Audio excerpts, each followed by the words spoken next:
Hello guys.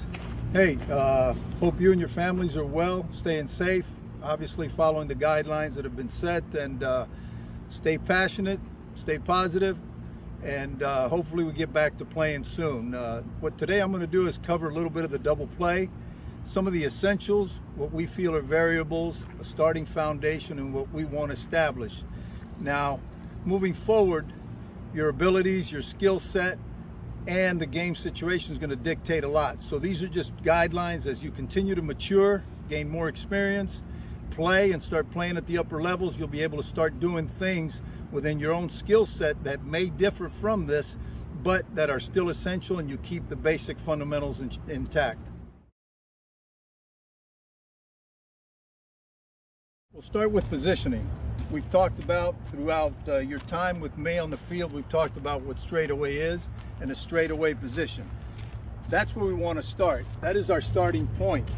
From there, what we're going to do is we're going to take 4 steps in from that straightaway position. 1, 2, 3, 4, and go 4 towards the bag. 1, 2, 3, and 4. Now this may be a little bit seem to be far for you. As I said, these are just starting points. You can take 5 towards the bag. The game situation is going to dictate a lot. Batter, runner on first base, and making sure the most important thing is that we get to the bag in time to be able to react.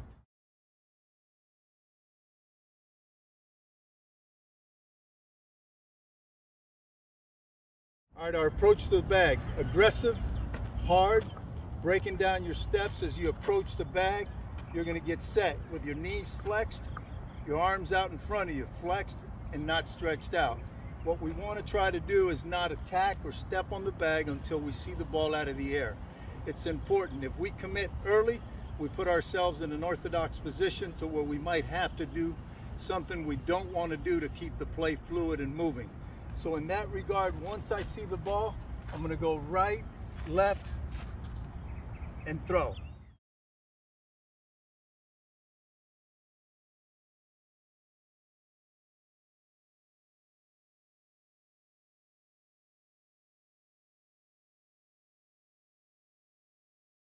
Double play feeds, routine ground ball. This is a cinch double play.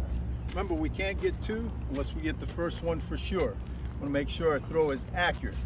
As in these double plays, and what we'll talk about from the second base side, above the waist, where some firmness to the throw is appropriately dependent on the distance.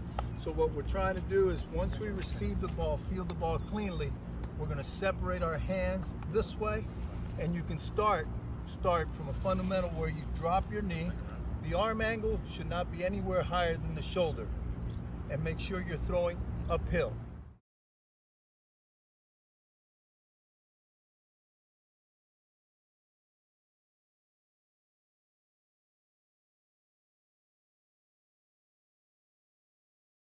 All right, we're going to talk about the underhand feed. Obviously, the distance between yourself and where you field the ball to the second base bag or the second baseman who is covering is very close.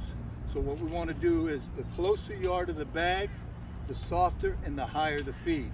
We don't want to get away with giving him a quick out of the glove feed where it's firm. We want to make sure that he has flow into his double play. We want to keep the ball up and soft. That is, the closer we are to the bag, a ball that takes us slightly up the middle. We want to make sure we follow our feed when we give it to him. We don't set and throw. We continue the motion, keep fluid in the play, and allow the ball to travel.